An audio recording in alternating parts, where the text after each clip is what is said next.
In this video, I'm going to give you an orientation of KL Sentral and how to make sense of the rail system in and around Kuala Lumpur. I'm going to walk and talk you through it by POV and map. This video is made for serious travelers wanting a layered visual understanding. Think of this as an insider's passport to the journey and the destination. Your list of top 10 tourist attractions is a helpful set of waypoints until it's not. Only using ride-hailing to see the city will cost you a meaningful amount of adventure, while moving as the people do and wandering lost at times can unlock so many secrets. Whether you're here for a week or thinking of staying for good, this is the intel you need to move smart, save cash, and unlock experiences that aren't on any guidebook. Whether arriving by air or land, all roads lead back to KL Sentral, a place so overwhelming at first glance, most travelers find the nearest exit, catch a taxi, never to return. You've been traveling so long to get to this point, you just don't have the brain space or patience for it. But if you watch this video, you'll be ready. So let's dive right in. Let's start with arrival by air at KLIA, since that will lead us back to KL Sentral and then overlap with arrival by bus. For international arrival, we'll arrive at this terminal, and if you look down where people are walking out, they're coming out of the customs area and out into the main lobby for departure. Off to the left-hand side, behind the currency exchange tower, is an elevator, a pink elevator that takes you down to the KLIA Express train. Out front is the taxi hailing area, and then off to the right-hand side behind the other currency exchange tower is another pink elevator. Down on the ground level, this is if you come out and we just take a look off to the left, we walk quickly behind the currency exchange tower, and we find the KLIA elevator. The blue elevator takes us down to another bus terminal, but it's sort of limited where it's going. And at this point, you are probably not going to be using that bus terminal. Just to give you a complete picture, if you were to go the other way, we take a right-hand turn, go behind the other currency tower, and we'll find the pink elevator that goes down to the KLIA Express train terminal. It also has one of the blue elevators taking you to the bus. If you're so exhausted that you can't go anymore, there is a capsule hotel where you can sleep, shower, and lounge back by the bus terminal. When we take the pink elevator, either one, down to the first floor where the KLIA Express train terminal is, you have several options to pay for your ticket to KL Sentral. You can use the kiosks. There are ATMs to draw cash, but the kiosks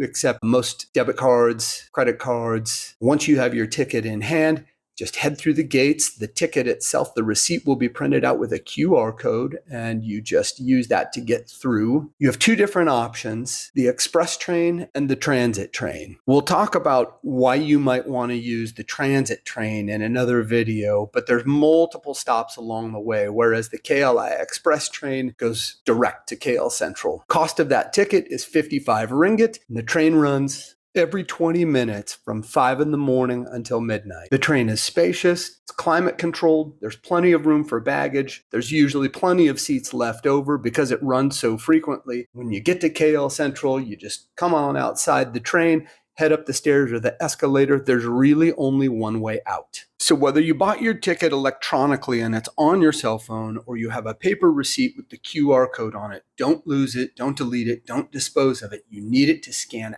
out of the terminal when we arrive at KL Sentral.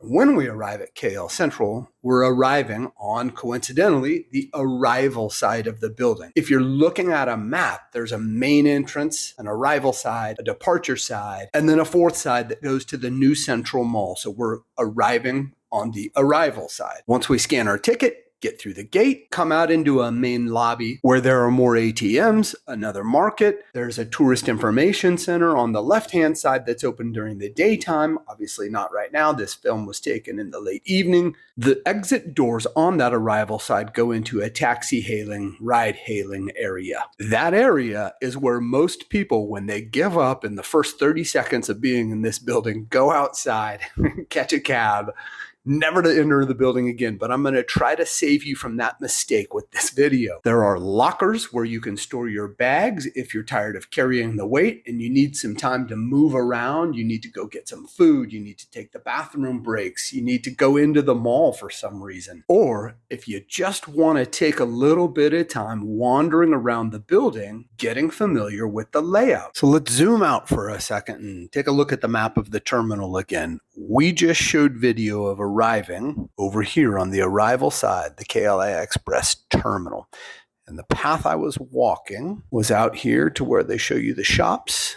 And then we walked through here and turned back up the main transit concourse. So the lockers, the storage lockers, were over on this side right here. KLIA terminal down here at the bottom. We traveled up this purple route all the way to KL Sentral here, this main station. As familiar as I am with the system now, I mostly use this for the color coding of the line, but that can get complicated because you see there's two red lines. Let's say, for example, I wanted to travel the blue line somewhere. Really, I'm looking for the start point at the top and the bottom. So Batu Caves, the platform I'm looking to get on is going to be designated by the start point and the endpoint. This map is useful to tell you that at any crossing between the rail lines, there is some kind of a protected space for you to travel as a pedestrian from one line station to a different line out of the elements. We traveled via the KLIA train all the way to KL Sentral. You're going to notice that in the area where most visitors stay, so you can see that it behooves you to gain an understanding of how to travel around these rail lines.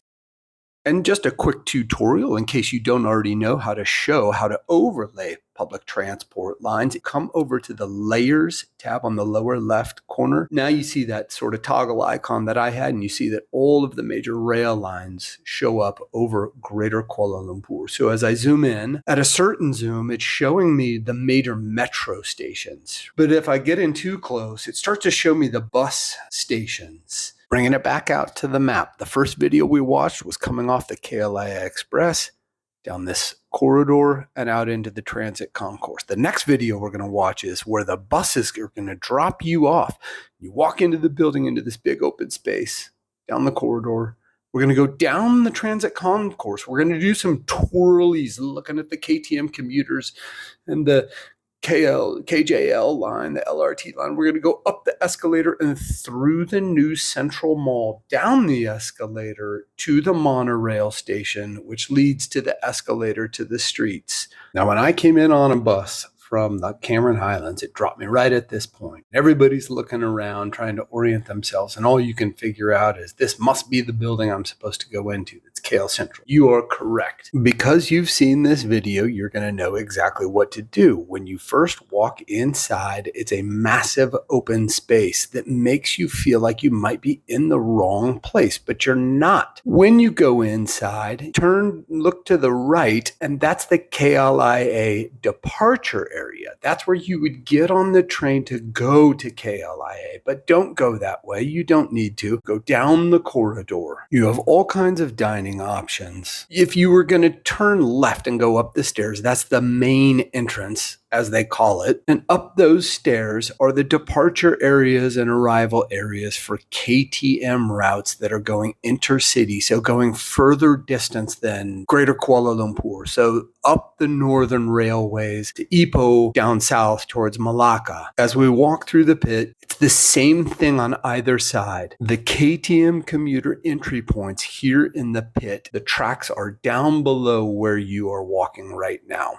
However, the big red line, Kelana Jaya route, that train comes through the station. Okay, so if you don't need to take any of those trains to any part of Kuala Lumpur to arrive at your lodging accommodations, you go up the escalators and through the new Central Mall. Set yourself up for success while you're going through the building the first time. Get yourself a MyRapid card. It costs you 20 ringgit to get it. 10 of those ringgit go to getting the card itself, and the other 10 ringgit on your initial balance go to train fare. You can get that card at the LRT station, or in this case, the big red line, that Kelana Jaya route, or the monorail desk, but you cannot buy the card at the KTM desks. The card is valid on any of those train lines, however. At the time you purchase the card, you can put more money on the card for extra balance. But if you go through the new Central Mall to the monorail station, it's an MRL line, monorail line. Makes sense, doesn't it? But maybe, just maybe, you had your hotel accommodations just outside of KL Sentral for simplicity. And in that case, the escalators near the monorail line take you right down to that area. So the monorail station we just walked by in KL Sentral, right here, is the green line. Notionally, it moves in this direction, connecting with all these other. There is only one MRL. Just to show you what that looks like on Google Maps, here's KL Sentral, and the monorail line moves through Kuala Lumpur all the way up here and comes to a stop up here at Titiwangsa. So we've talked about the KL Sentral monorail station. Now we're going to go back inside, but now we're going to go do the LRT Kelana Jaya line that goes upstairs. Now that train moves up here. Here's KL Sentral. That Kelana Jaya line is this one that's moving up the big red 5. Big red 5. Big red 5. That Kelana Jaya line is this one right here. Go back down to the pit for the LRT KJL line. We check the platform schedule, make sure we're going to the right station. We use our MyRapid card to get inside. We double check to make sure we're going to the right platform. Here's a faraway shot of that beautiful train moving through the building, moving the people of Kuala Lumpur around. So we go back to the map, take another step back in the pit from the LRT KJL to the KTM Commuter trains that this time are downstairs. So once again, we approach either side of the pit we go into. It's the same thing. But here's where you want to be careful. There is a red line and a blue line to the KTM, and they go on 4 different platforms as you go down. So you want to check, are you on platform 3, 4, 5, or 6? Platform 3 and 4 are the red line. Platform 5 and 6 are the blue line. If you're going to Batu Caves, you're on the blue line. We'll go back to the map one last time to remind ourselves that upstairs are the KTM lines, the old KTM lines that travel north and south in the country. And so here's a map. It's like a V or a Y of the country. It does not cross the mountainous range in the center of the country. So here's just visual representations on the map where those trains take you. Many, many stops, but not for inner Kuala Lumpur. If you are taking a bus to any place in the country, most of those buses are departing the TBS station, which is south of KL Sentral, but you can take any of the trains down there now that you know how to use them because you watched this video. So let's just say goodbye to the pit as we leave KL Sentral for the day.